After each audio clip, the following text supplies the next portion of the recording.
Hello everyone, welcome back or welcome to my channel. Today we are going to be doing a video quite different than usual. It is going to be a character review video, mainly on the new character Knight. I would like to give a small warning that if I sound really sniffly and really bunged up is the English phrase. I am sorry, I am still ill. Most of my videos I'm going to be ill in. It's because I'm recording them close by with each other. But since the new character trailer has dropped in English, I didn't want to lose the opportunity and I wanted to make a video on it.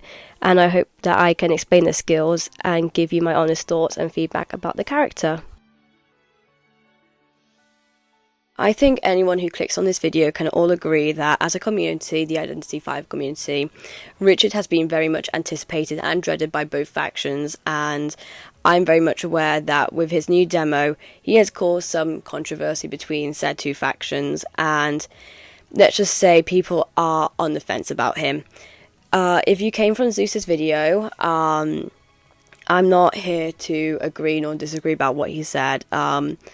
I just understand where he's coming from. People who are complaining right now about Knight, I don't think are paying much attention to the fact that the characters they class as meta aren't really meta characters. They're niche characters, as he mentioned. I'm not going to go into too much detail about it. He does it really well with his other two friends.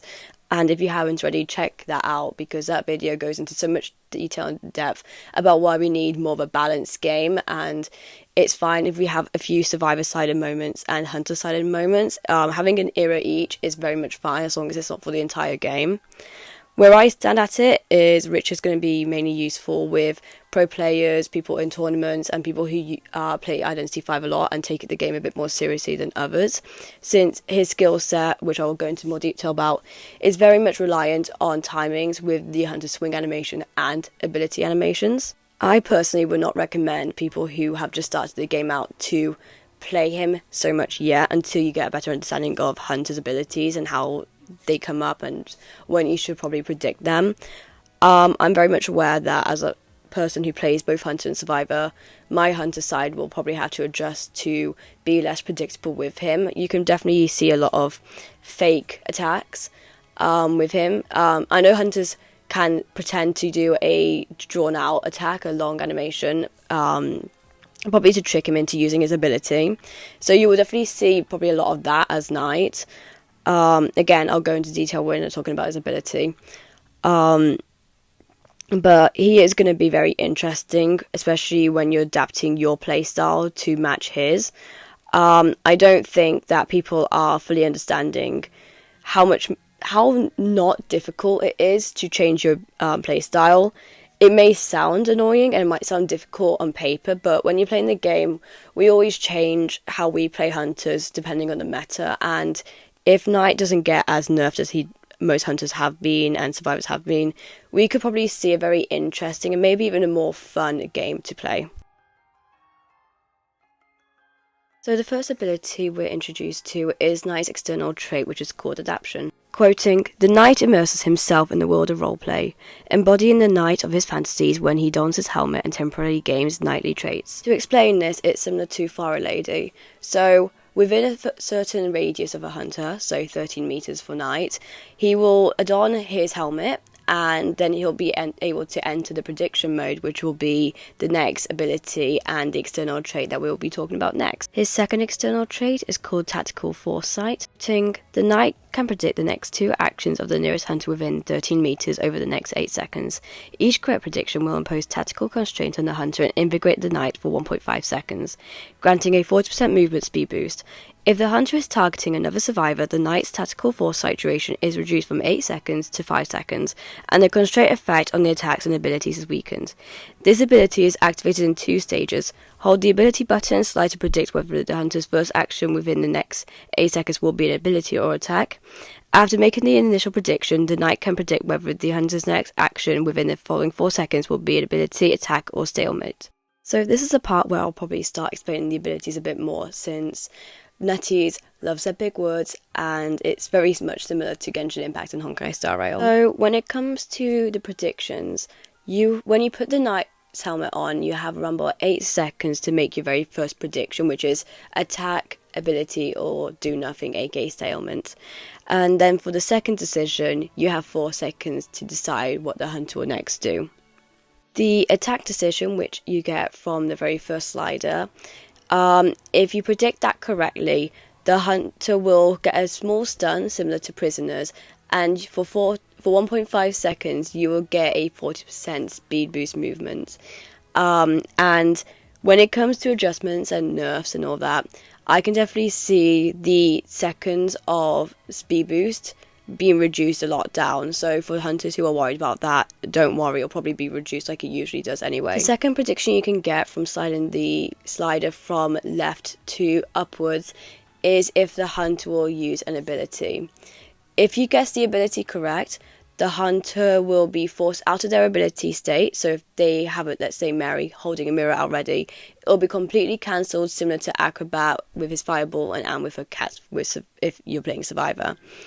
And lastly, if you predict that the hunter will do nothing, you will temporarily get a shield on for 4 seconds, which will give you almost a puppeteer effect, which is giving you half the damage that the hunter will deal with you, so it's essentially chip damage. However, in the second scenario, which is you rescued someone and they're not on you, then although you can make the same predictions, it'll probably affect the hunter, you have less time to make them. So instead of 8 seconds for your first decision, you've got 5 seconds to make a choice whether the hunter will use ability or attack. So essentially, if you've got a hunter that's got a longer attack range, so probably Wu Chang, it'll be most likely best if you predict attack.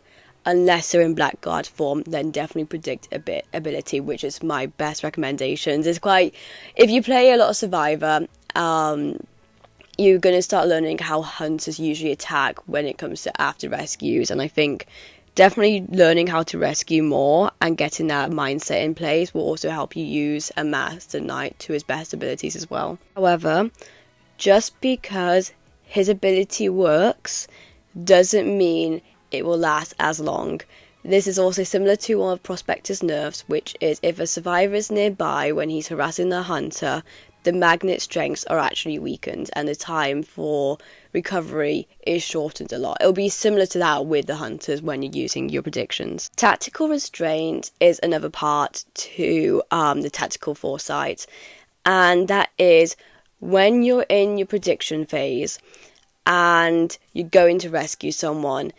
If you try to rescue someone, there's a high chance you will be terror shocked, which is why he's being shown terror shocked in the video. This is because when he touches the chair, at least once I want to say, then his ability will completely dissipate and disappear.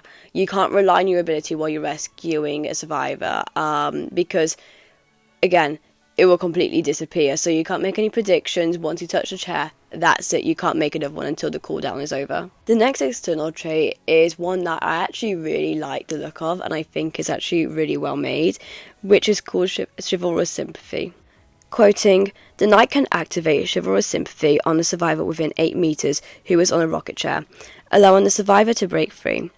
Activating Chivalrous Sympathy for the first time will grant the knight and the survivor the Chivalrous Sympathy effect. Simpacito, which is another added-on bonus to Chivalrous Sympathy, is after successfully rescuing a teammate, both the knight and the rescue survivor are emboldened, reducing the fear generated by the next instance of damage taken by half for the next 8 seconds. So I think everyone's really confused as to why the knight is being terror shocked when he's activating Chivalrous Sympathy. If you do, congrats, you're really smart, or you just have a brain. I'm sorry to be mean, I'm just really ill. If you don't, I think the best way I can explain it is he is practically sacrificing his life. So if you're doing that essentially, if the hunter attacks you, you will get terror shocked. You'll be going down because you sacrificed your life. You took a risk and you did that. It's like a chessboard essentially. But if you successfully do it, then you and the survivor will gain a shield essentially. So if it's the first time in the game that you did this, then the shield will be similar to Puppeteer again. It'll give you a chip damage instead of, full-fledged damage. That is both the chivalrous sympathy and the simpacito explanation done. If you're confused, just let me know in the comments. The last external trait, which is his debuff, is called All Thumbs, which, if many people from Identity 5 have realised, a lot of rescuers have that trait or a trait similar to it. So essentially, slow decoding. He's technically already been given that rescuer role without being told he's a rescuer. So I personally do see Richard being more of a containment rescuing character, probably rescuing followed by containment. He's got a lot of abilities which are really amazing, and I do think that Netties really did outdo themselves with this. Because I spent my sweet time recording and trying to edit this video, people who have been in the test server have started releasing videos, and seeing them, I have also wanted to also put my opinion on if I think his cooldown is too short or too long, and for me personally, if I would actually see anything being debuffed or nerfed for him, since I know that test server is just a testing, and usually most characters do receive a few adjustments, small or big, after the test server. For people who are hoping to play Knight, his cooldown for his abilities is similar to Mary's First Presence Mirror cooldown, is what I've noticed. This is easily shown if you watch the Nub Spectre 100-second Kite as Knight, where he and his friend are playing Knight and Mary. And they did mention that his cooldown is very much similar to Mary's, which I could definitely see being nerfed from around about 18 seconds to maybe 20 to 25 seconds.